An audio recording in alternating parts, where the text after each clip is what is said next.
2교시 좀 볼게요. 기본서 좀 펴보세요. 기본서.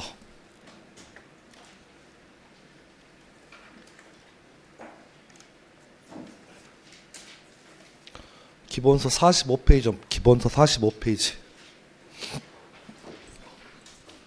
기본서 45페이지 보시면 그 전 시간 마지막에 했던 일신 전서권에 관련된 얘기가 44페이지, 45페이지 이어지니까 꼭 좀 복습해 두세요. 혹시나 해서 요 얘기는 민법 총칙에서도 나올 수도 있고 용어 정리를 좀 해놔야 차후에 채권법 총론 갔을 때 채권자 대위권 문제 풀 때도 한 번은 응용할 수 있으니까 행사상의 일신 전서권 의미가 무엇인지는 좀 기억합니다. 거기까지 하고 이제 다음 문제로 갑니다.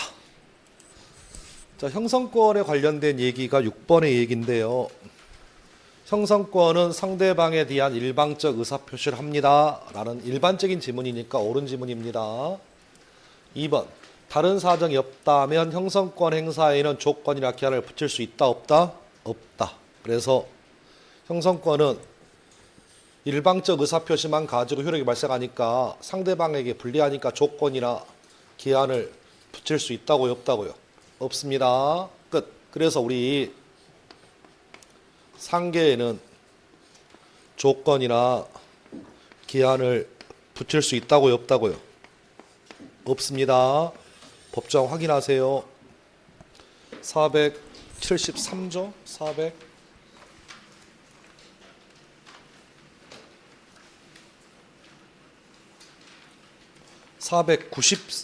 493조입니다. 상계 493조. 493조. 1항은 아마 밑줄 쳐놨을 거예요. 상계는 상대방에 대한 의사표시로 한다. 이 의사표시에는 조건 또는 기한을 붙이지 못합니다. 이유. 상계 조건이나 기한을 붙이지 못하는 이유가 뭐라고요? 뭐라고? 형성권이니까. 됐나요 지금? 응용이 이렇게 나올 것 같아요. 만일에 그러면 조건이 붙어있는 조건부 상계 의사표시는 효력이 뭐예요? 라고 물어볼 수 있다고요 지금. 그러면 상계에다가 뭘 붙여놓은 거야? 조건을 붙여놨잖아. 상계에는 조건, 기한을 못 붙이는데 상계에다 뭘 붙여놓으면? 조건 붙여놓으면 이건 뭐라고요? 당연히 뭐라고? 무효라고. 조건에 친하지 않는 행위에 조건 붙였으면 뭐라고요? 전부 무효라고. 응용은 이렇게 조건, 상계에는 형성권이니까 조건, 기한 못 붙입니다. 붙이지 못할 법률 행위에 뭘 붙여놨다는 얘기는? 조건, 기한을 붙였다는 얘기는 전부 무효입니다. 자, 그런 맥락에서 응용해서 정리하시면 되겠고. 자, 디귿번. 다른 의사표시가 없다면 형성권은 일부 행사 안 돼요. 왜? 전부 행사 하셔야지. 그래서 지문 틀려 있습니다. 확인하시면 되겠고. 다른 사정이 없다면 형성권은 키워드가 뭐라고요? 제척기간입니다. 따라서 형성권은 뭐에 걸리지 않는다고요? 서면허시에 걸리지 않습니다. 거기까지 정리하시면 될 것 같습니다. 그래서 다른 식 기출이긴 하지만 의미가 있어서 문제집을 실어놨습니다. 확인하시면 되겠고. 자, 7번 갑니다. 사건, 권리에 관한 설명으로 옳지 않은 거예요. 우리 시험 기출이고. 임차인의 지상물 매수 청구권, 형성권 맞습니다. 2번. 채권자 취소권 소로서만 행사합니다. 의사표시 안 돼요. 옳은 얘기고. 3번. 청구권은 채권뿐만 아니라 물권으로부터 생길 수 있죠. 그래서 채권에서 생기는 걸 뭐라고 부르고? 채권적 청구권. 물권에서 생기는 것을 물권의 청구권. 그런 맥락에서 읽어보시면 되겠고. 4번. 하자담보 책임에 기한 토지 매수인의 손해배상 청구권은 제척기간에 걸리므로 소멸시효의 규정이 적용 배제된다. 지금 틀렸습니다. 혹시 우리 매매계약의 담보 책임에 대해서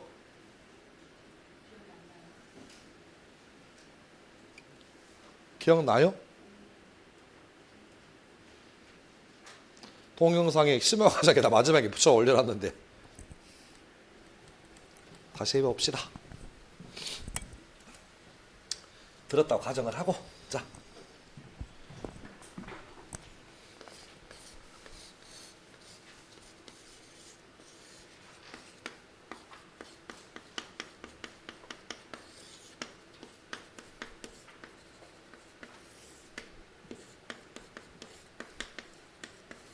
갑이 자기 집을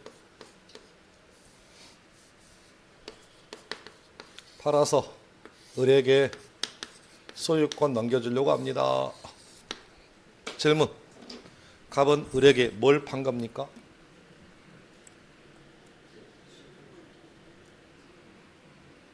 갑이 을에게 자기 집을 팔았습니다. 그럼 질문이 뭐냐면 갑은 을에게 뭘 판 거예요?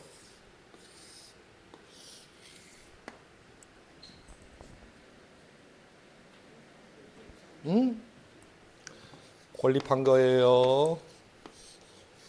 소유권 팔았잖아요. 뭘 판 거라고요? 뭘 팔았다고?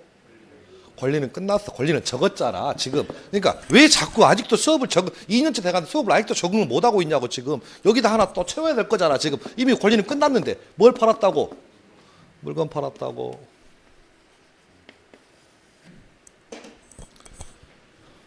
하나는 권리 팔고 하나는 물건 팔았습니다. 그런데 그 판 권리에 뭔가 문제가 있어. 이랬을 때 지는 책임을 권리 뭐라고 부른다고요? 권리 뭐라고 부르고? 담보 책임이라고 부르고. 집을 팔았는데 그 집에 뭐 때문에? 하자 때문에 책임을 지는 걸 뭐라고 한다고요? 하자 담보 책임이라고 했던 것 같아. 선생님, 양자의 차이는 뭔데요? 가장 근본적인 차이. 권리담보 책임은 결과적으로 매도인이 매수인에게 소유권 이전했어, 못했어? 이전. 못했어. 결과적으로 매도인이 매수인에게 소유권 이전했다, 못했다? 못했다. 이랬을 때 나오는 걸 뭐라고 한다? 권리담보 책임이라고 부른다. 이에 비하여 물건담보 책임은 매매계약을 통해서 매수인에게 소유권 넘어갔어, 안 넘어갔어? 넘어는 갔어. 넘어는 갔는데 이 집에 뭐 때문에? 하자로 인해서 제대로 이 집을 뭐 할 수 없어? 사용하고 뭘 못해? 수익을 못해. 이랬을 때 나오는 걸 뭐라고 한다고요? 물건의 하자 담보 책임이라고 했던 것 같아. 끝. 타인권리 매매 유효 무효? 유효. 다만 매매계약이 있지만 결과적으로 매도인이 매수인에게 소유권 넘겼어, 못 넘겼어? 못 넘겼으면 이걸 뭐라고 한다고요? 권리담보 책임이라고 부른다. 그래서 권리담보 책임에는 1번 전부 타인 권리 매매도 있고, 2번 일부 타인 권리 매매도 있고, 세 번째는 수량, 부족, 일부 멸실의 경우에 담보 책임도 있고, 네 번째는 제한 물건이 있는 경우에도 담보 책임이 존재할 수 있고, 다섯 번째는 전세권 또 저당권의 행사에 의한 경우에 담보 책임도 발생할 수 있고, 여섯 번째는 경매에서도 담보 책임이 발생할 수 있다. 그래서 그것이 권리담보 책임이라면 키워드가 선의의 매수인은 계약을 뭐 할 수 있고 해지할 수 있고, 선의의 매수인은 손해배상을 청구할 수도 있고, 선의의 매수인은 매매 대금의 감액을 청구할 수 있다. 선의는 나온다, 안 나온다? 안 나온다. 다만 권리담보 책임에서 제일 중요한 얘기는 악의의 매수인에게도 담보 책임이 인정되는 경우가 있다, 없다? 있다. 그래서 전부 타인 권리 매매라면 악의의 매수인에게 뭐 인정되고? 해지가 인정되고, 일부 타인 권리 매매라면 악의의 매수인에게도 대금 감액이 인정되고, 저당권, 전세권 행사의 경우라면 악의의 매수인에게도 해제권이나 대금 감액 청구가 인정된다 라고 했던 것 같으니까 동영상 참고하세요. 행사기간 몇 년? 행사기간 1년이다. 이에 비하여 물건 담보 책임에는 물건의 종류 몇 개 있다고요? 2개 있다. 하나 뭐? 특정물에 대한 담보 책임이 있고, 두 번째는 종류물에 대한 불특정물에 대한 담보 책임이 발생한다. 특정물 매매계약에서는 어떤 매수인만 선의 무과실의 매수인만 계약을 뭐 할 수 있고 해지할 수 있고, 선의 무과실의 매수인만 손해배상을 청구할 수 있다. 종류물 매매계약에서 역시 매한가지로 선의 무과실의 매수인만 계약을 뭐 할 수 있고 해지할 수 있고, 또 내지는 손해배상을 청구할 수 있고, 해제나 손해배상하지 않고 하자 없는 물건, 완전물 급부를 청구할 수 있다. 이것이 종류물 담보책임이다. 행사기간 몇 개월? 행사기간 6월. 6월의 기간은 무슨 기간? 무슨 기간? 제척기간이라고. 항상 이렇게 숫자가 나오면 숫자는 뭐라고? 기간이라고. 기간의 종류 몇 개? 2개. 하나는 무슨 기간? 제척기간. 아니면 시효기간. 그러면 1년의 기간은 무슨 기간이라고? 제척기간. 따라서 6월의 기간 동안 해제하시고 6월의 기간 동안 손해배상하는 게 맞는데 우리 판례는 해제만큼은 제척기간이 걸리지만 6월이 맞지만 손해배상은 법에는 몇 월로 나와 있지만 6월로 나와 있지만 손해배상 청구권만큼은 몇 년 내에서 10년에 무슨 기간 걸린다고요? 소멸시효 걸린다라고 계급법 물면 되겠던 기억이 나. 그러니까 이 말의 의미를 이해하셔야 돼 지금. 그래서 보세요. 여기 보세요. 하자 담보 책임. 여긴데 매수인의 손해배상 청구권 행사기간 몇 개월이라고 법에 6월의 기간은 뭐는 맞는데 제척은 맞는데 우리 판례가 손해배상 청구권만큼 별도의 몇 년 10년에 소멸시효에 뭐 한다? 걸린다. 굉장히 중요한 판례입니다. 굉장히 중요한 판례예요. 20회 기출이기도 하지만 24회 기출이고 26회 기출입니다. 굉장히 중요한 판례입니다. 기본서 확인해서 정리합니다. 기본서 확인할게요.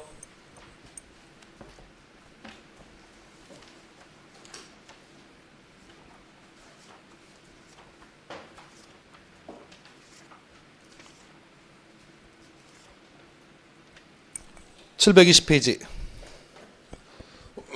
기본서 720페이지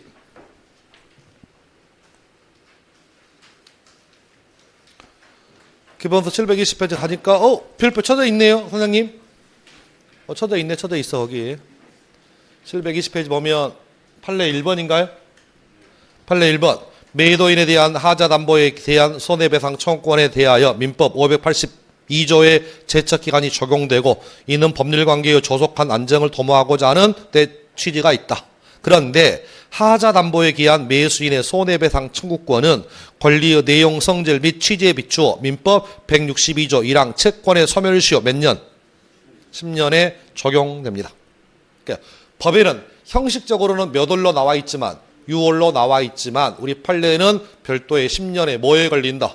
소멸시효에 걸린다. 그런 맥락에서 4번 지문도 눈여겨보셨으면 좋겠습니다. 거기까지. 자, 5번. 항변권은 소멸을 시키는 권리가 저지할 수 있는 권리를 의미하니까 옳은 지문입니다. 그래서 틀린 답은 4번입니다.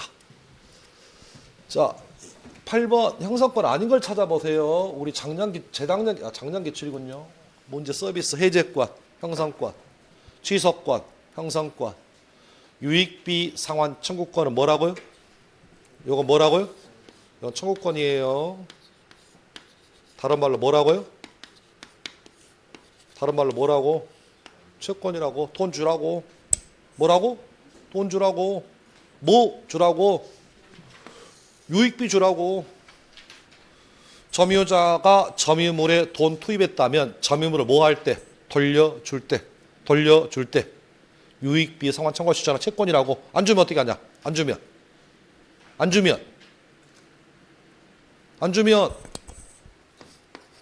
유치하면 돼요. 뭐라고요? 안 주면 뭐라고요? 유치하면 돼. 받을 돈이 있어. 그러니까 채권이라고요. 그래서 질문 3번이 아닙니다. 또 나왔습니다. 매매의 일방 예약 완결권 뭐라고요? 형성권.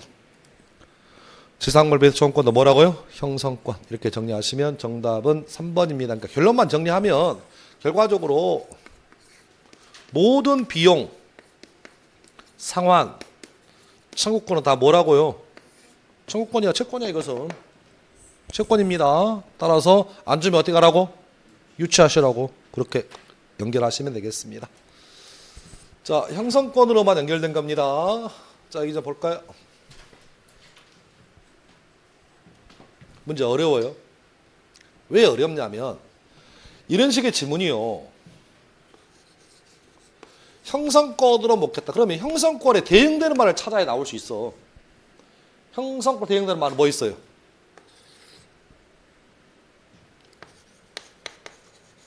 지배권, 청구권, 형성권, 그리고 뭐 항변권 이렇게 나와 있잖아. 그러면 저당권은 지배, 청구, 형성, 항변.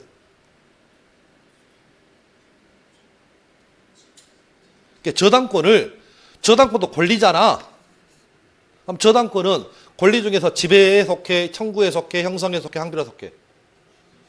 지배 같은데? 취소권은? 형성. 동의권은? 형성입니다. 답 아니고. 2번. 상계는? 형성. 주물권은 뭐야? 물권에 준한다.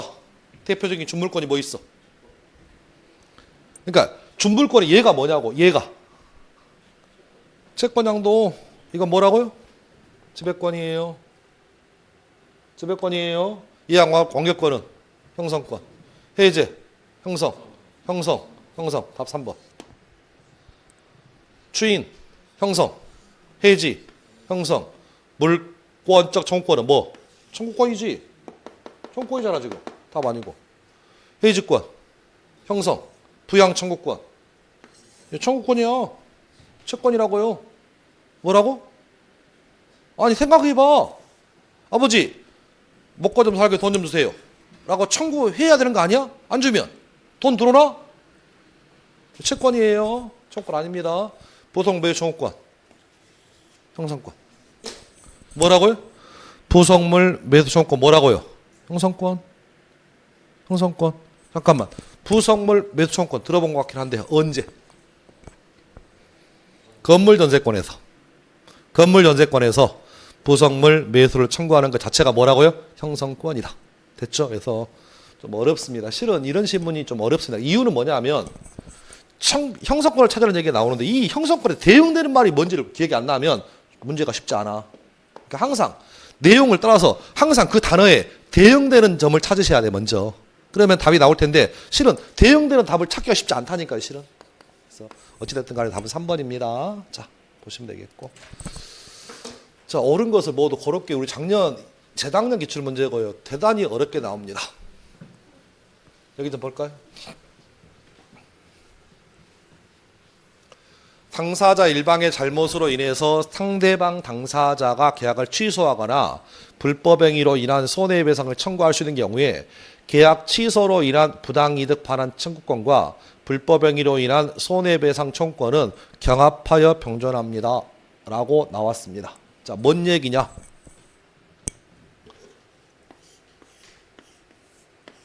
집 하나 가지고 있는 갑이 을에게 자기 집을 팝니다. 파는 과정에서요, 을이란 사람이 집주인을 사기를 쳤습니다.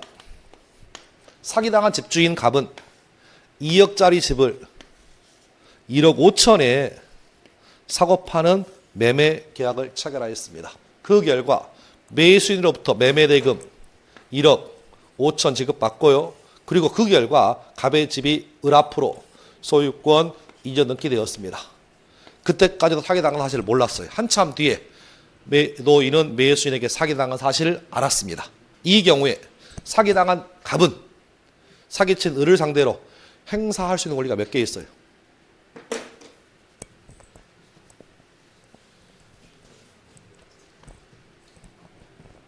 이게 이해는 했잖아.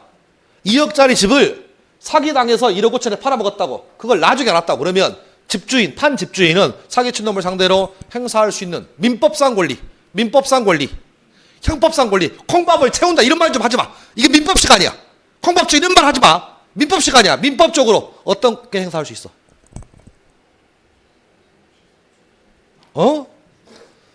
일단 계약을 사기를 당했으니까 뭐 하시라고? 취소권 행사하시라고. 두 번째는 피 받잖아. 얼마짜리 피 받어? 5천 피 받잖아. 얘한테 뭘 당해서? 그래서 왜 나한테 불법 저질렀어? 불법 행위를 이유로 뭐 할 수 있다고요? 손해배상을 청구할 수 있다고. 그럼 여기서 사기당해서 계약을 뭐 해버리면? 취소해버리면 언제부터 뭐요? 소급해서 뭐요? 이 경우 이행 전 이행 후. 이행 전 이행 후. 이행 후잖아. 이행 후니까 소급적 무효니까 가부들을 상대로 뭐 할 수 있어? 부당이득 반환을 청구할 수 있잖아. 부당이득 반환 청구를 다른 말로 표현하면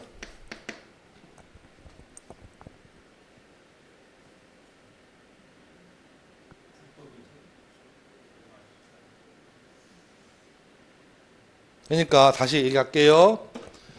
갑이 을을 상대로 해서 사기를 이유로 뭐 한 다음에 취소한 다음에 갑이 을을 상대로 부당이득 반환을 청구하니까 을이 여러분처럼 뭐라고요? 뭔 부당이득이냐고 이 새끼야.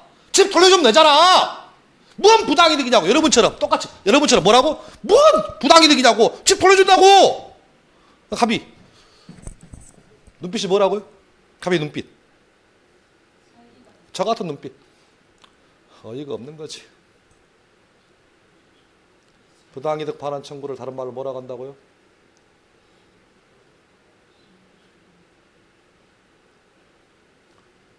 아니 집 돌려주라고. 아니 부당이득 반환 청구를 다른 말로 뭐라고 한다고? 집 돌려주라고.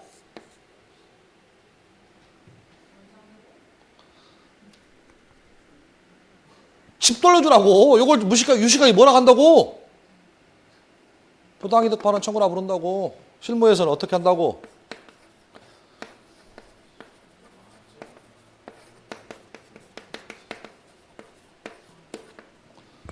그러니까 1년 동안 뭔 말 했어 나는. 매시간 부당이득 했어. 매시간 부당이득. 다시 이제 여러분 웃으셔야 돼. 갑이 을을 상대로 사기를 이유로 계약을 뭐 한 다음에 취소한 다음에 부당이득을 청구하니까 을이 뭐라고 한다고? 폴짝 뛴다고. 부당이득 뭔 부당이득이냐고. 집 돌려주면 되지 않냐고.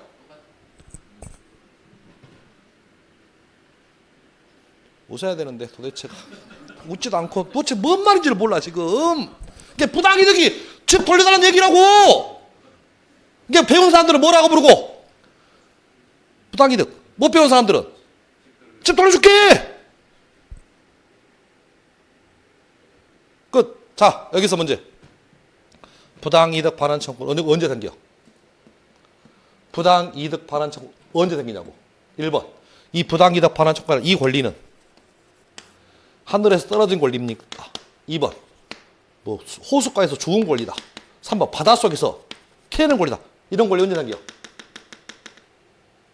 문장을 따라와. 취소권 뭐 하면? 행사함이 발생한 권리가 뭐라고? 부당이득 반환 청구야. 그러면 요놈은 선택해서 행사해야 돼. 두 개를 중첩 행사할 수 있어.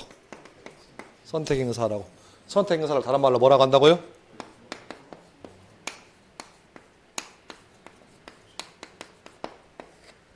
뭐라고 표현한다고? 경합하여 같이 있다고. 경합하여 같이 있으니까 뭐 하시라고? 선택하시라고. 그 얘기야.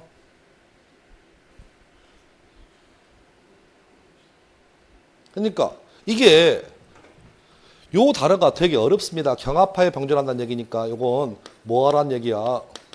선택의 생사라는 얘기야. 자, 관련 판례 찾아볼게요. 자, 우리 그 문제집도 있긴 하지만 기본서 찾는 게 좋을 기본서를 찾아볼게요. 기본서는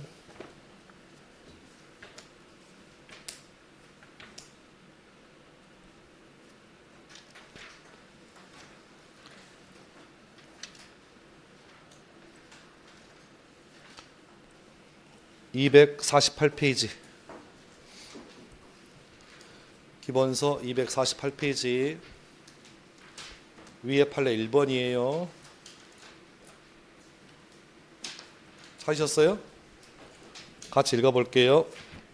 법률행위가 사기에 의한 것으로 취소되는 경우에 그 법률행위가 동시에 불법행위를 고소하는 때라면 취소의 효과로 생기는 부당이득 반환 청구권과 불법행위로 인한 손해배상 청구권을 밑줄 뭐하여 경합하여 병존한다.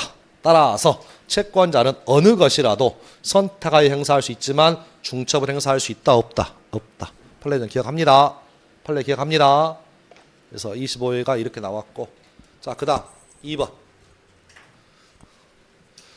공무원이 공권적 행사로 직무를 행함에 있어서 고의 또는 과실에 의한 위법하게 타인에게 손해를 가한 경우에 국가가 부담하는 민법상의 불법행위 책임과 국가배상법상의 배상 책임은 경합하에 병존하지 않습니다. 이것은 무조건 국가배상법이 우선입니다. 이유는 뭐라고요? 일반법과 특별법의 관계입니다. 선택 행사가 안 돼요. 선택 행사 안 돼요. 칠판. 국어 시간, 민법 시간입니다. 경합의 의미가. 들어보세요. 권리의 경합이라는 얘기가 나오고, 두 번째는 법규의 경합이라는 얘기가 나올 거예요. 그러면 권리의 경합이라는 얘기는 이 권리가 몇 개란 얘기야? 2개 이상이란 얘기야.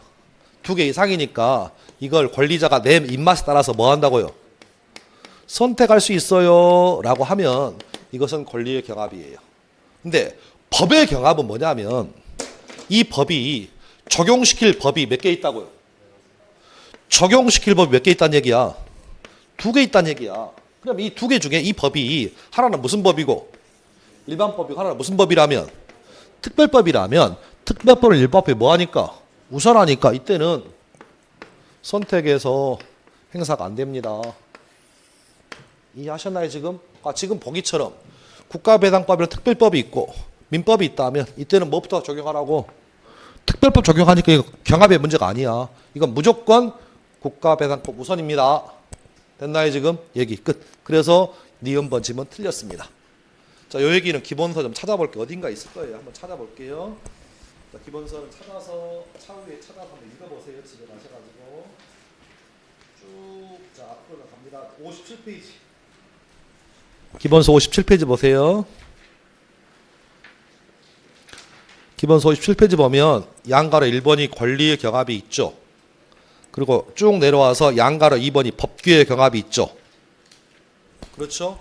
그래서 그 얘기가 나와 있고 그래서 그 정도의 뜻은 의미가 뭔지만 일단 기억하시면 좋겠습니다. 됐습니다. 3번 갑니다. 매매 목적물에 물건의 하자 있다면 매도인의 하자 담보 책임과 채무이행 책임은 별개의 권한에 의해서 역시 이것도 경합하에 병존합니다. 따라서 이 말도 선택할 수 있다 그 얘기입니다. 선택돼요. 그러니까 매수인은 담보 책임을 물 수도 있고 채무이행 책임도 물을 수 있으니까 디귿번 얘기도 이 정도에서 지금 기억, 니은, 디귿의 공통이 다 뭐라고? 다 시험 지문이 뭐라고 나왔어? 경합하에 병존합니다. 요거 나와 있잖아. 그러니까 이 말의 의미가 이 중에서 선택할 수 있는 걸 찾으라 그 얘기야. 선택 안 되는 게 지금 니은번 뿐이라고요 지금. 디귿번 선택돼요. 선택됩니다. 디귿번도 선택이 돼요. 매수인은 담보 책임도 물을 수 있고 약속대로 계약대로 안 나왔으니까 채무를 책임도 물을 수 있습니다. 양자 경합합니다. 자, 그런 맥락에서 그렇게 좀 정리하시면 좋겠습니다. 좀 어렵게 나왔던 게 25의 기출입니다. 자, 신의 측 가보죠. 신의 측. 혹시 신의 성실 원칙 하면 제가 최소한 3개만 기억했으면 좋겠다. 기억나세요? 신의 측은 네 거로 뭐라고요? 강행규정이다. 신의 측은 네 거로 뭐라고요? 강행규정이다. 두 번째는 신의 성실 원칙은 보충적 규정이다. 세 번째, 신의 측은 모든 법에 정도일 수 있다. 세 가지만 정리하면 어지간한 문제는 다 풀릴 것이다. 그래서 자 부연 설명할게요. 자 보세요. 신의 성실 원칙은 무슨 규범이라고요? 추상적 규범입니다. 신의 측이 뭐라고요? 추상적 규범입니다. 시험 지문에 구체적 규범 나오면 틀렸습니다. 저한테 배웠으면 여러분 신의 성실 원칙이 뭡니까? 뭐예요?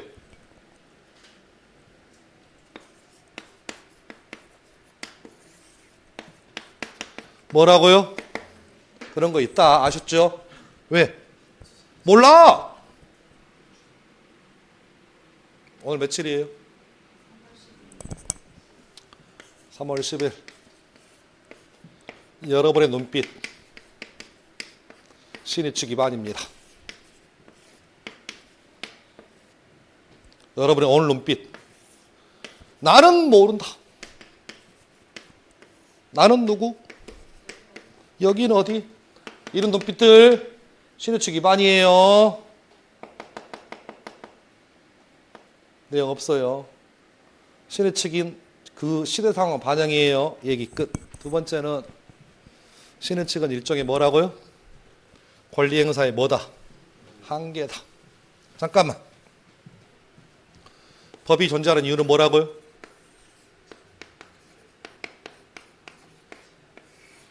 국민의 권리를 뭐하기 위해서? 제한하기 위해서 나오는 게 뭐다? 법이 존재하는 이유다. 이 법은 뭐라고?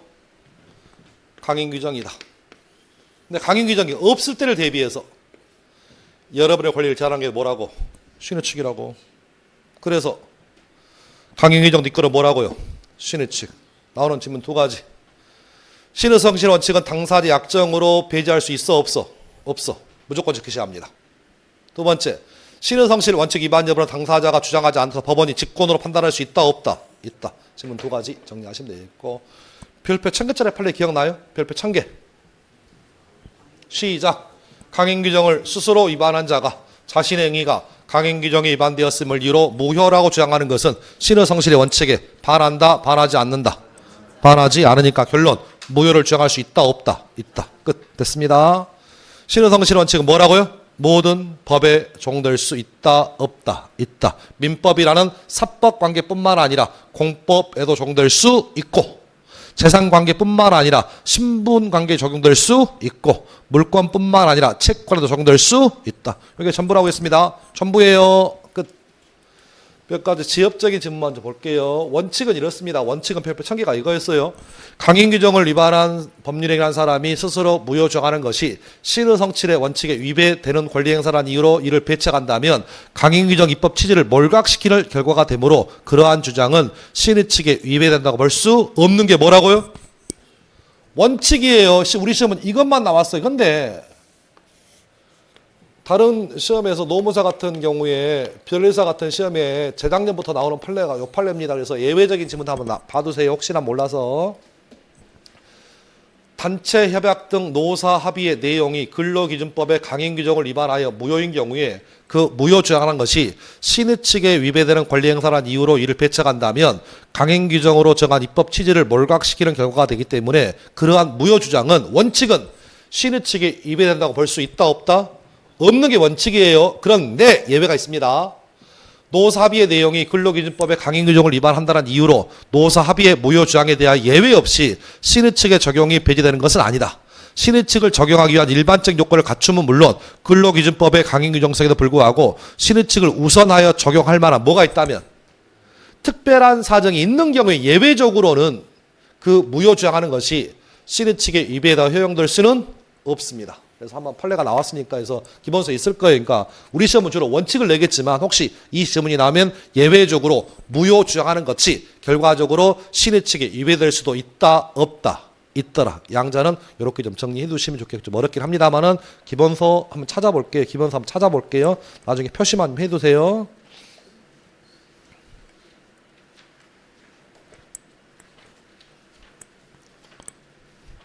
교재는 47페이지 판례 2번. 기본서 47페이지 판례 2번이니까 한번 시간 되시면 한번 읽어보시면 되겠고, 여기 좀 보세요. 문제 풀 때 좀 필요할 것 같아서. 자, 1번 판례로 넘어가고요. 2번 판례 좀 읽어볼 책에 있을 거예요. 사적 자치 영역을 넘어 공공직서를 위하여 공익적 요구를 선행시켜야 할 경우 합법성의 원칙은 신의성실의 원칙보다 뭐하다? 우월하다. 저기 보세요.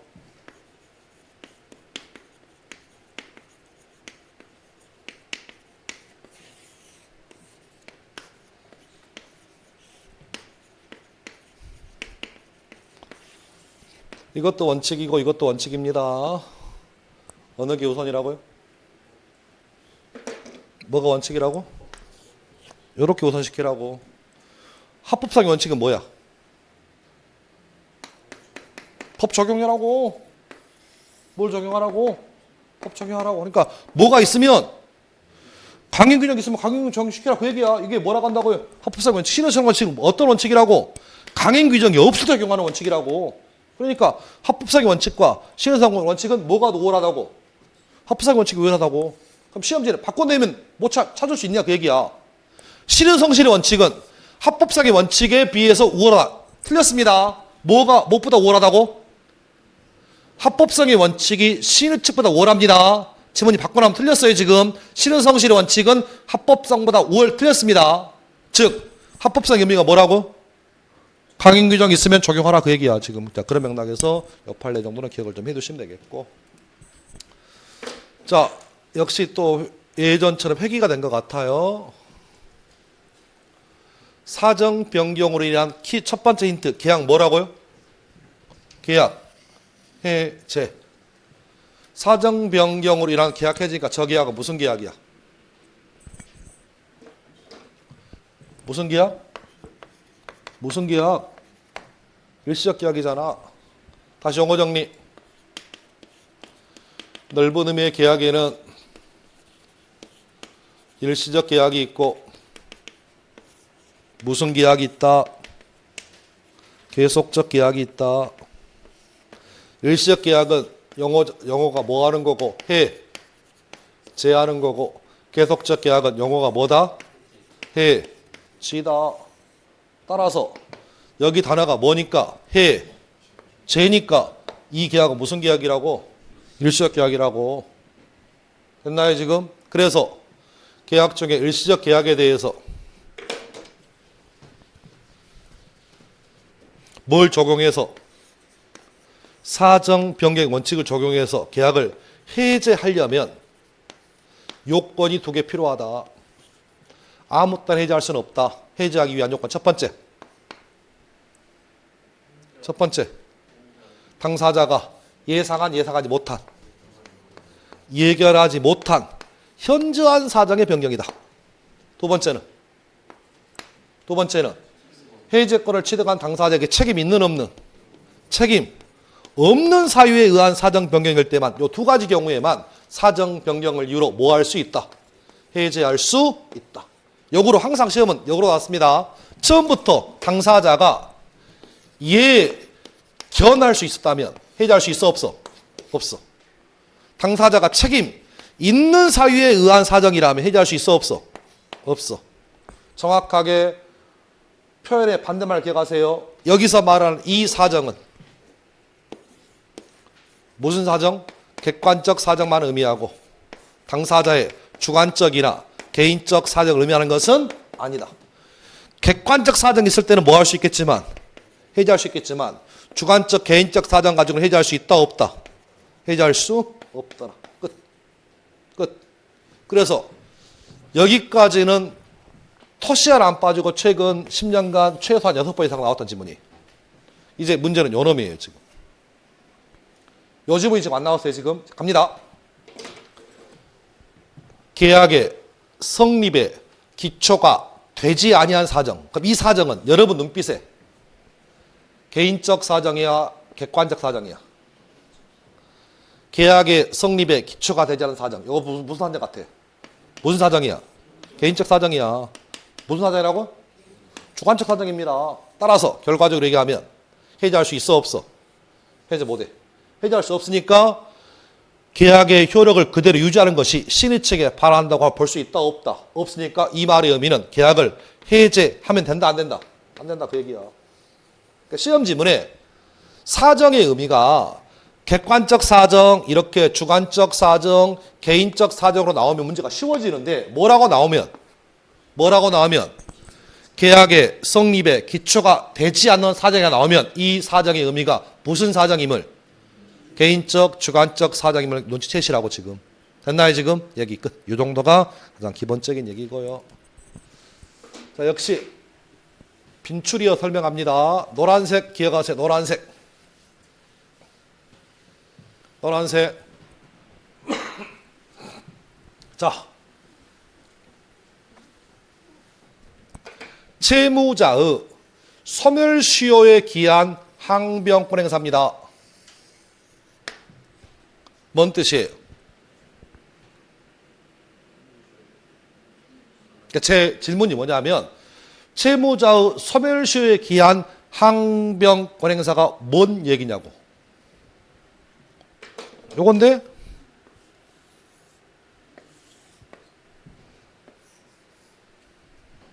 뭐 채무자가 소멸시효의 완성을 뭐 한다?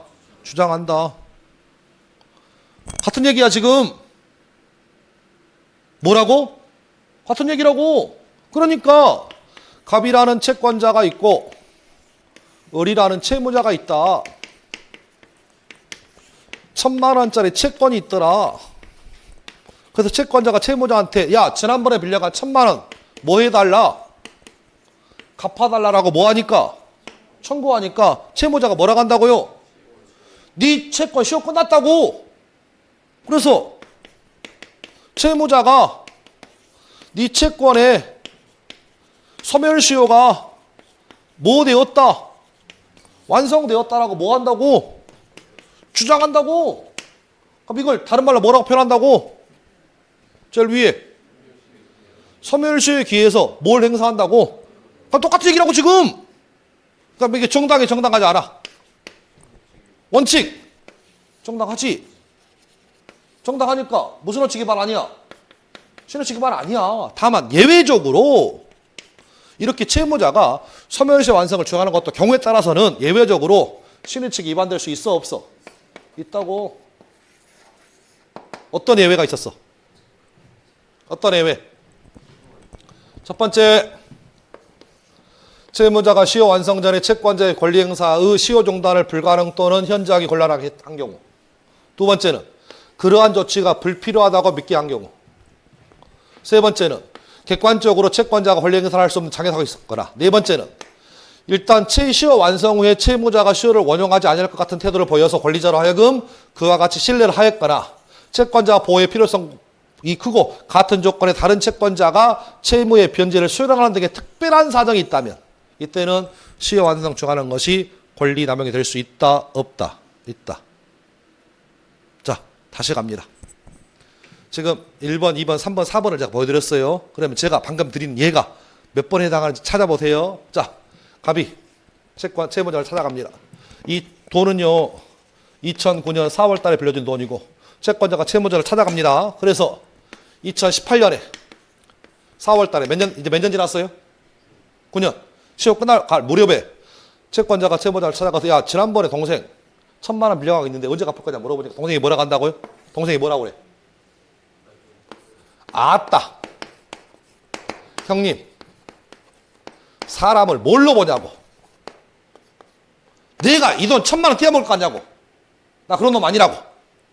설사 10년이 넘어가도 나 1,000만 원 갚을 거라고. 형님 뭐라 하겠어? 역시 내 동생. 역시 너는 그럴 줄 알았어. 그랬더니 이제 와서 돈 달라고 하니까 뭐라고 한다고요? 이 동생 말. 이 양반이 뭐라고? 이 양반이 10년 넘어갔는데 뭔 소리 하냐고. 타고 넘었어. 몇 번이야? 4번이야. 그러니까 시험 지문에 이 지문을 다 줄 일이 없어. 무조건 하나만 줄 거야. 이런 경우라면 특별한 사정이 있다면 채무자가 소멸시효 완성을 뭐 하는 것? 주장하는 것도 권리 남용될 수 있다 없다? 있다. 자 보세요. 채무자의 소멸시효에 기한 항변권 행사는 우리 민법의 대원칙인 실효성실의 원칙의 지배를 받는다 받지 않는다? 받는다. 시험 지문에 받지 않는다라고 왔어요. 받습니다. 받으니까 실효칙 위반이라고요 지금. 됐나요 지금? 여기까지 정리하시고 읽어본 것도 같긴 한데 혹시나 높아심에서 다시 읽습니다. 교재 확인.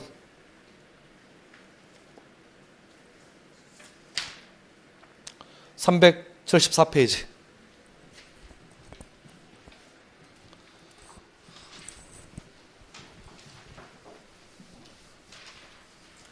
374페이지 가서 보시면 밑줄 쳐져 있는 판례 없나요? 있을 것 같기도 한데 밑줄 쳐져 있지 않아요?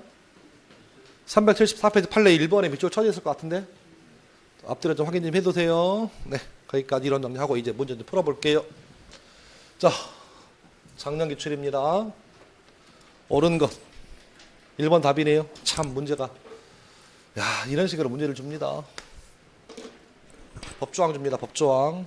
옳은 걸 물으면서 바로 1번 줍니다. 2번 틀렸겠네. 2번 틀린 이유. 권리를 남용한 경우에 권리는 언제나 소멸한다. 틀렸습니다.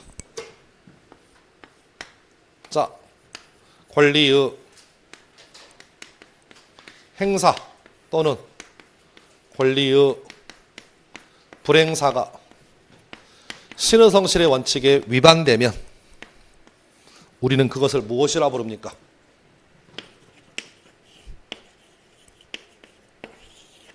그걸 뭐라 부른다고요? 권리 남용이라 부른다. 권리 행사 또는 권리의 키워드 불행사가. 권리 행사 또는 권리의 뭐가? 불행사가. 무슨 원칙에 반하면? 신의 측에 반하면 우리 그걸 뭐라 부른다? 권리 남용이라 부른다. 그럼 여기서 권리 행사가 권리 남용됐을 때 효과는 뭐냐? 원칙입니다. 권리가 남용되더라도 그 사람이 가지고 있는 권리가 부정되거나 소멸되거나 박탈되는 것은 아니다. 여전히 권리를 보유하고 있는 것이다. 다만 경우에 따라서 예외적으로 그 권리가 부정될 수 있고 소멸될 수 있고 박탈될 수 있는 것은 뭐라고요? 예외입니다. 어떤 예외에 있어? 친권. 부모가 친권 행사하는 것이 권리 남용돼 버리면 너는 아버지의 자격이 없는 놈이라고 뭐 한다고요? 박탈하는 것은 예외입니다. 그래서 2번이 틀린 거예요. 뭐 때문에? 언제나 때문에. 권리가 남용되더라도 권리가 부정되는 게 아닙니다. 원칙은. 다만 경우에 따라서는 박탈될 수 있더라. 친권의 남용이라면. 그런 얘기 틀렸고. 3번. 신의측 위반 여부는 직권으로 판단할 수 있으니까 틀렸고요. 4번. 공법에도 정도일 수 있다 없다? 있다. 틀렸고. 5번. 여기서 말하는 사정의 의미는 뭐라고요? 주관적 사정을 포함하는 건 아니에요. 그래서 역시 문제는 쉽게 나왔던 게 작년 기출입니다. 자, 11번 가지고 옳지 않은 것. 1번 OX X 여기 보세요. 신의측이 합법성의 원칙보다 우월하대. 틀렸더라. 뭐가 우월한다고요? 합법성이. 1번 틀렸습니다. 2번 신의측은 추상적 기범이다. 옳은 얘기고. 3번 숙박업자는 신의측상의 부수적 의무로서 고객의 안전을 배려할 무슨 의무를 부담한다고요? 보호 의무를 부담한다. 얘기 끝. 칠판 다시.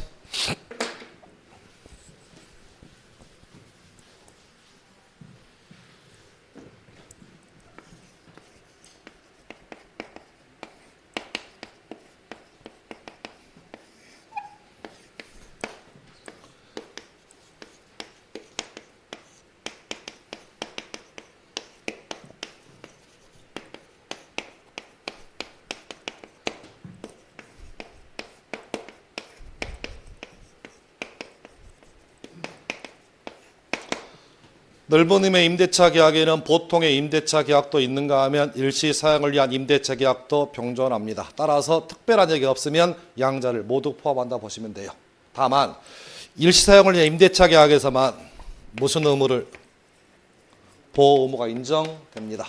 따라서 계속적 임대차에서는 일반적으로 보호 의무가 인정되지 않아요. 구분하세요. 다시. 무조건 임대차 계약에 보호 의무가 인정되는 것은 아니에요. 무슨 계약에서만? 일시 사용을 위한 임대차. 얘가 어떤 게 있다고요? 예. 숙박 여관 계약. 두 번째는 병원의 입원 계약. 이런 일시 사용을 임대차에서만 보호 의무를 인정하고 통상적 우리가 알고 있는 주택 임대차 계약에서는 보호 의무 없어요. 보호 의무 없습니다. 정확하게 물어보는 논점에 따라서 이건 채권법 33번 지문이니까 정확하게 정리하시고 지금 나와 있는 것처럼 3번의 지문은 숙박계약이니까 보호의무 인정해 줍니다. 뭐 그런 얘기고. 4번 인지청구권은 실효의 법리가 적용되지 않는다. 인지청구권은 일신 전속권입니까? 비전속권입니까?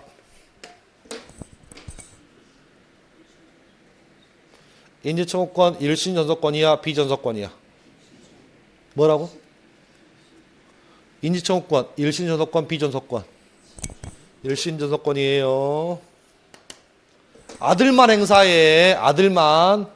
자, 다시 봅시다. 교재 확인.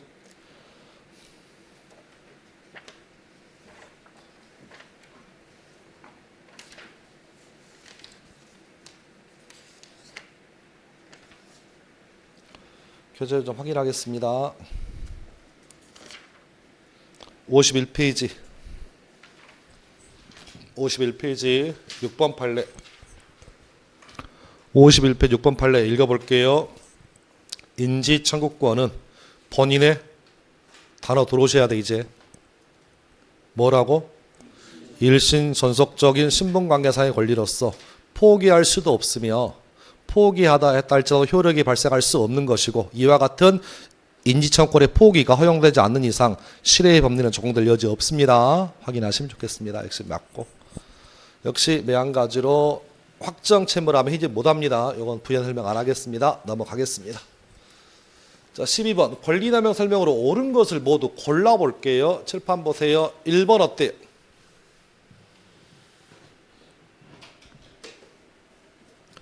채무자가 소멸시효 완성 전에 채권자의 권리 행사를 현저하게 곤란하게 하여 시효가 완성된 경우, 다른 말로 특별한 사정. 뭐라고? 특별한 사정이 있다면 채무자가 소멸시효 완성 주관한 것 신의 측에 위반될 수 있습니다. 오. 니은 권리남용 직권 판단할 수 있죠. 신의 측이니까.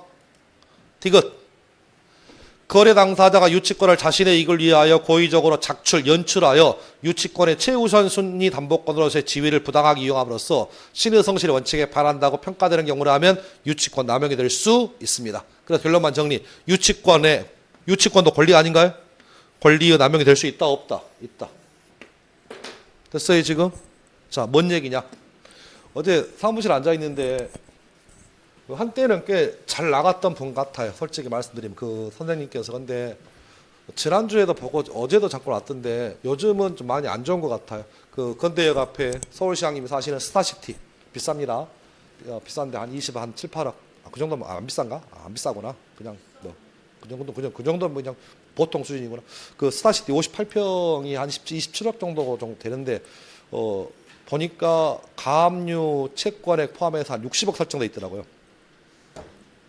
가압류까지 다 포함해서. 그러니까 지지난주 설명했을 때는 이거 경매로 날리세요. 왜냐하면 이게 돈 갚아봤자 답이 안 나와. 가압류는 전액 변제하자면 풀어주지 않습니다. 그럼 매매도 할 수도 없어. 그래서 매매를 한번 하고 싶다 그래가지고 그냥 날리세요. 경매로. 뭐 기타 등등 얘기를 했는데 어제는 또 와서 뭐라고 하냐면 거기다가 세입자 넣어가지고 소액보증금 받으면 안 돼요.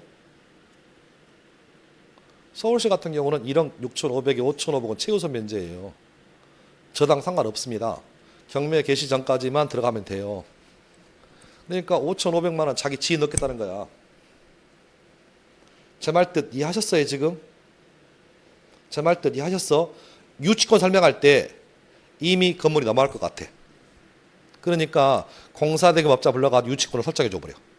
언제까지만 설정하면 돼? 다시 언제? 경매, 개시, 결정, 압류, 효력 발생하기 전까지만 하면 돼. 그러니까 그렇게 유치권을 해버리면 이거 남용이라고요. 이건 짜고 치는 고스톱이잖아. 유치권은 법적인 우선 변제권은 없지만 실무에서는 최우선 변제권이 돼버려 지금. 그러니까 그거 짜고 들어가는 순간 이거 유치권 남용이라 그런 뜻이야 지금.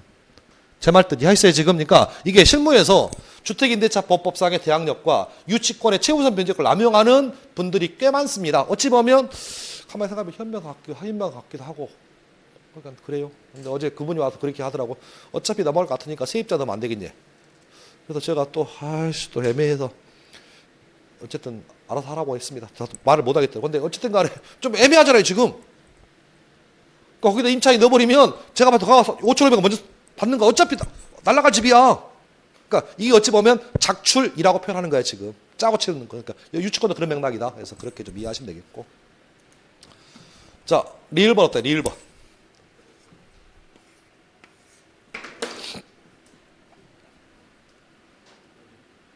틀렸어요. 왜? 틀렸잖아. 권리 남용되더라도 원칙은 권리가 소멸되는 건 아니라고 했습니다. 그렇게 정리하시면 됩니다. 그래서 틀렸습니다. 자, 13번 가볼게요. 옳지 않은 것. 신의치 기반 여부는 직권 고려합니다. 옳습니다. 2번 사정 병형의 사정은 주관적, 개인적 사정 의미하는 게 아니니까 답은 2번이네. 3번 실효의 원칙은 권력관계 정도일 수 있습니다. 4번 여행계약상의 기획 여행업자는 여행자의 안전을 확보하기 위한 합리적 조치를 할 실효상의 안전배려 의무가 있대. 법입니다. 한번 읽어보시면 되겠고. 자, 주로 자기 채무 이행만을 회피하기 위한 수단으로 동시행 항변권 행사하는 경우라면 그 항변권 행사도 권리 남용 될 수 있다 없다? 있다. 5번 좀 보실래요? 읽어보세요. 주로 자기 채무 이행만을 회피하기 위한 수단으로 보여지는 동시 이행의 항변권 행사하는 경우 항변권 행사는 권리 남용될 수 있습니다. 여기서 문제. 무엇과 무엇이 동시행 관계인가요?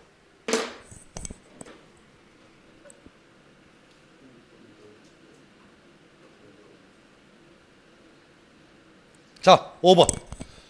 자기 채무 이행만을 회피하기 위한 수단으로 쓰여지는 동시 이행의 항변권을 행사하는 경우 항변권 행사는 권리 남용이 될 수 있는데 무엇과 무엇이 동시행 관계냐고.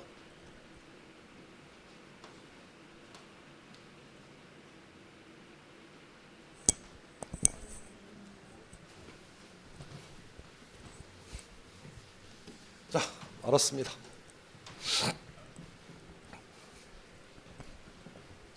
저희에게 주어진 시간은 120일 정도 남았나요? 120일? 몇 일? 110일? 화이팅. 자, 네, 봅시다.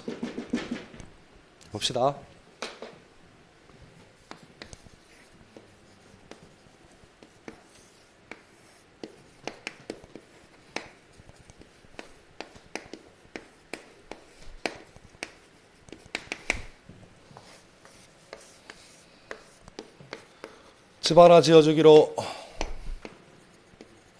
도급계약을 체결합니다. 그래서 공사업자가 건물을 뭐 했다고요? 건물을 뭐 했다고? 지었습니다. 건물을 지었으면 수급인은 도급인에게 뭐 행사할 수 있습니까? 공사대금 주세요. 공사대금 채권이 발생했습니다. 10억 나왔습니다. 아무리 집을 잘 지어도 뭐가 발생한다고요? 비가 셉니다. 하자가 발생했습니다. 그러면 도급인을 수급인을 상대로 해서 야, 지붕 비 샌다. 하자 보수해줘. 하자 보수 청구할 수 있습니다. 하자 보수 3천 나왔습니다. 뭐하고 뭐가 동시에 관계라고요? 애우셔. 뭐하고 뭐? 뭐하고 뭐? 공사대금 채권과 뭐? 하자 보수 채권이 무슨 관계라고요? 이게 동시에 관계라고. 그래서 수급인이 도급인에게 얼마 달래? 10억 달래. 도급인이 뭐라고 그래? 지붕 고쳐주기 줄 때까지는 나 10억 못 준다라고. 뭘 행사한다고? 동시 이행의 항변권 행사한다고. 이걸 뭐라고 표현해? 읽어. 읽어 이렇게. 자기 얼마? 10억 원을 회피하기 위해서 항변권 행사하는 것 자체가 권리남용이라고. 그럼 얘는 얼마를 줘야 돼 일단 그러면? 9억 7천 원 줘야지. 9억 7천 원 주고 3천만 가지고 있다가 고쳐지면 줘야 되는 거 아잖아. 근데 10억을 달라고 하니까 이거 회피하려고 지금 이거 행사하고 있다고 지금. 중요한 판례라고 그랬습니다. 도급 가면 중요한 판례가 돼버려요 지금 상황이. 뭐하고 뭐는 동시에 관계라고? 공사대금 채권과 하자 보수 채권은 무슨 관계다? 동시 이행 관계이다. 정리했으면 좋겠습니다. 정리했으면 좋겠어요. 자, 하나 더 갑니다. 보세요. 이게 일반적인 건물은요, 완성한 다음에 줄까? 이게 4층짜리 건물이라고 하면 4층짜리 건물이라고 한번 해봅시다. 보통 도급계약은 한 층 짓고 돈 받고 한 층 짓고 돈 받습니다. 저렇게 해야 저 수급인이 공사가 원활하게 돌아가잖아. 이 수급 공사업자가 뭔 돈이 있어. 그러니까 한 층 짓고 돈 받고 한 층 짓고 돈 받고. 그래서 이걸 이렇게 표현합니다. 기성고에 따라서 공사 대금을 받기로 약정했습니다. 기성고가 뭐라고요? 기성고가 뭐라고? 완성된 층. 뭐라고요? 완성이야. 그럼 여기서 문제입니다. 보세요.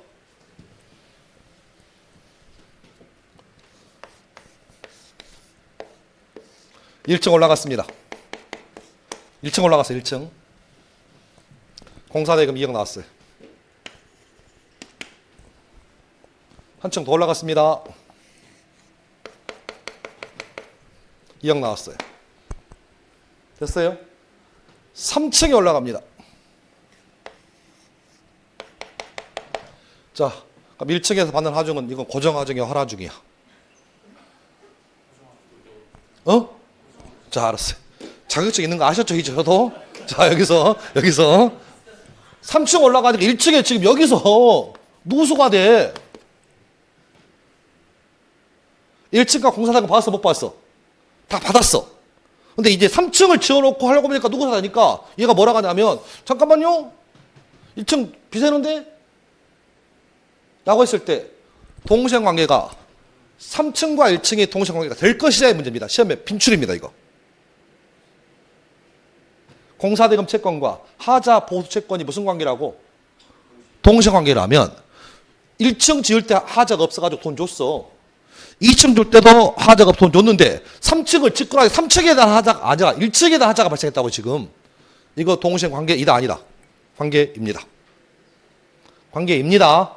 그래야 맞잖아 지금. 만일에 여기는 끝나버렸으면 인정 안 하면 이 도급이는 뭔 입장이냐고 지금. 일단 들어보세요. 그래서 기성고의 의미가 뭐라고? 한 층마다 돈을 주는 거. 도급계가 나중에 찰 테니까 일단 들어보시고 해서 어찌됐든 간에 오음 판례는 그런 맥락에서 이해하시면 되겠습니다. 자, 신의칙입니다. 1번 판례는 좀 별표 좀 쳐두시고요. 제가 요 지문은 작년부터 강조를 하는데 이게 큐넷에서 보는 민법 시험이 8개 시험이 나오는데 총칙을 배우는 시험 중에서 우리 시험만 빼놓고 다 나왔어요. 지금 요 지문이. 근데 아직 요 지문이 저희 시험에 안 나와가지고 좀 약간 애매하긴 합니다만은 작년부터는 계속 풀고 있는데 나올 때까지는 설명할 거예요. 자, 뭔 얘기냐? 쉽게 표현할게요. 그 변호사들 내지는 뭐 자격증 있는 분들하고 여러분이 예를 들어서 위임계약을 체결할 수 있잖아요. 지금 위임계약을. 그래서 혹시나 이혼하시면 변호사한테 얼마 정도 주고 이혼을 한번 해보실 생각 있어요? 남편하고 헤어지는 게 꿈이야. 돈 10억이 아깝겠냐고. 그래서 일단은 사건 수임으로 1억을 맡겼어. 근데 막상 이혼하고 보니까 1억이 너무 아까운 거야 지금. 계약할 때는 얼마 주기로 했다고요? 1억을. 근데 막상 하고 나고 보니까 이게 1억이 너무 많은 것 같아. 그래서 야 좀 깎아달라. 감축하는 거 허용 되겠냐 그 얘기야 지금. 허용 안 됩니다. 계약대로 가자고. 계약대로. 네가 얼마를 주고 상관없다. 일단은 계약대로 간다. 그래서 보세요. 일단은 유효하게 성립되었어. 그런데 나중에 변호사가 1억을 청구하니까 법원이 야 1억은 너무 많은 거 아니야? 이혼하는데? 감축하는 거 허용된다 안 된다? 안 된다고 원칙이라고. 다만 예외적으로 그 금액이 너무 신의칙상 부당하다면 그때는 법원이 직권으로 야 이거 너무하지 않냐? 감축할 수 있다 없다? 있다. 그래 보시고 기본서 확인.